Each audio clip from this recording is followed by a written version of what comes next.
Hi, this is Ben Hart. I'm sitting out here this morning on my porch, and you're going to hear some rain. It's raining out here. Probably some background noise from the street, too, so hopefully everything will sound okay out here. I've been reading up here on General Motors' new Volt, the new Chevy Volt, this new car, this new electric car that's coming out. This Obama Volt is kind of just a great illustration of everything that's wrong with Obama's economic program.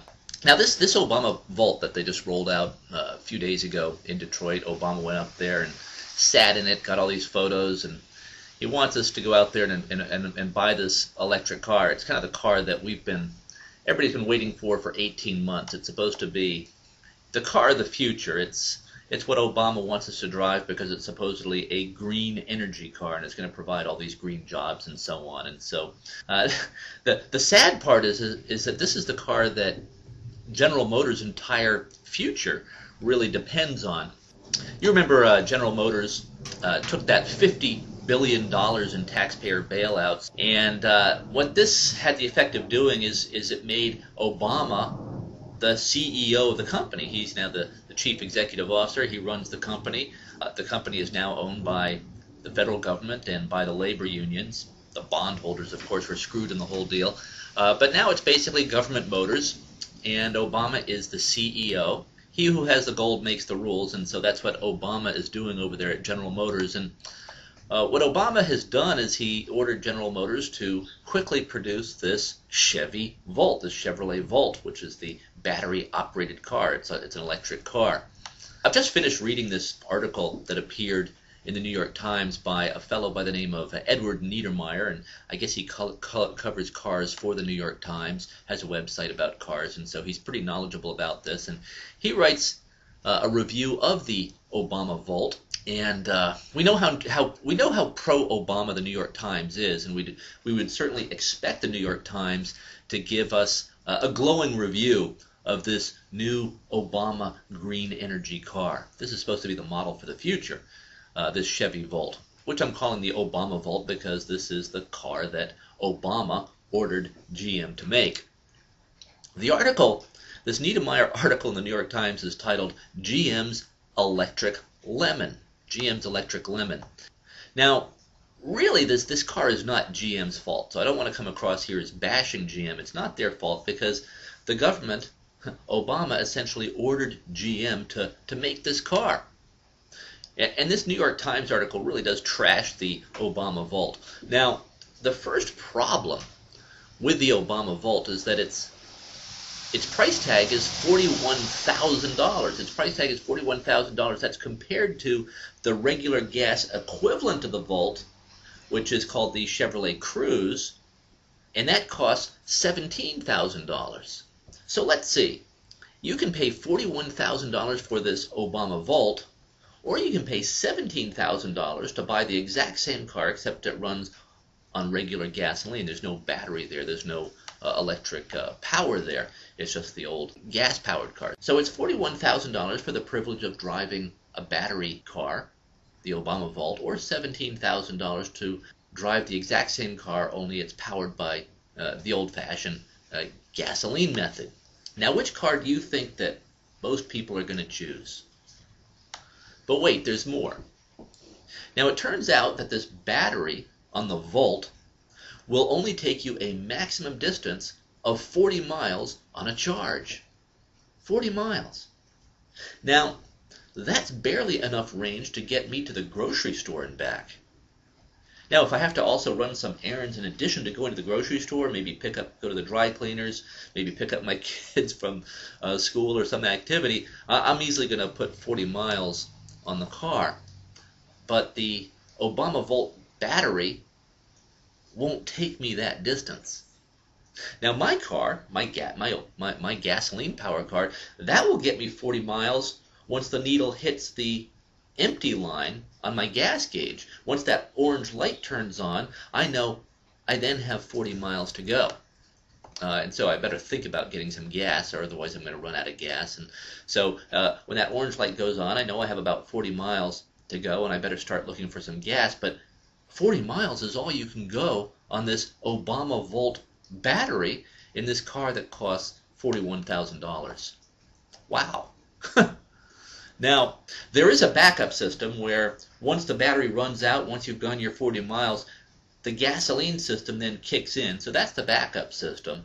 I'm not really sure of what the point of having a battery is if it only takes you 40 miles before the gasoline backup system kicks in. That seems like a lot of trouble to me.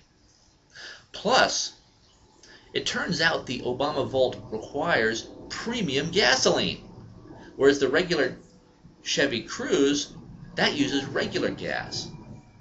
Now the New York Times, just getting back to the New York Times, sums it up this way, sums up the Obama Volt this way. It says, in short, the Volt appears to be exactly the kind of green at all costs car that some opponents of the bailout feared the government might order GM to build.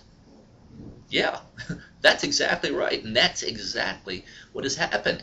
This is what you get when you have the government involved in the car business or in any business. Imagine, for example, if the government were also involved in making computers. What kind of computer would you end up with? Do you think we'd have the iPhone or the iPad or the BlackBerry or the hundreds of other electronic devices that we have out there competing with each other? Prices dropping, explosion of products and so on. Do you think we'd have that if the government was controlling the high-tech industry, preventing the high-tech industry from making a profit and so on? Actually, you probably wouldn't have computers at all, because if the government was running it, if the government was deciding what was going to be built, we probably wouldn't have computers at all, because the government really can't make anything. The government doesn't produce anything. The government doesn't manufacture products. The government doesn't create products. All government can do is take money from businesses and from individuals and spread it around. All it can do is take money and spend it and buy products. Even the Defense Department, it purchases weapons and defense systems from private companies that make these things. The government can't create or produce anything, but that doesn't stop Obama. Obama has made himself the CEO of General Motors, and now Obama is making what Obama wants them to make. This supposedly green energy car. This is supposed to be the car of the future. But there's some other problems with the Obama Volt car. Besides the 40-mile per charge range of the battery, the Obama Volt only seats 4 people because of this enormous battery that runs down the center of the car so that there's no room in the middle seat in the back. So there's room for just 2 people back there because of this enormous battery that's in the way. That means that the $17,000 Chevy Cruze is actually much roomier than the $41,000 Volt, because the Chevy Cruze doesn't have this enormous battery taking up all that space. But the $41,000 sticker price for the Volt doesn't really even begin to scratch the surface of how much the Obama Volt really costs, because it's so heavily subsidized by the taxpayers. Let me quote from the New York Times again. Quote, quantifying just how much taxpayer money will have been wasted on the hastily developed Volt is no easy feat.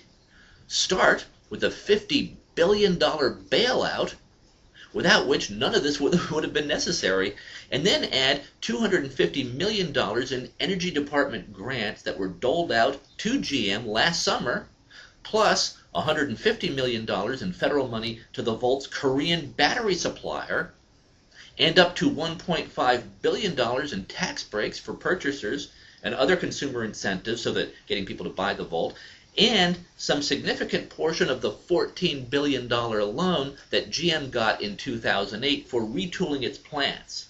And you've got some idea of how much taxpayer cash is built into the Volt. Now, this is the New York Times. This is the liberal New York Times saying this.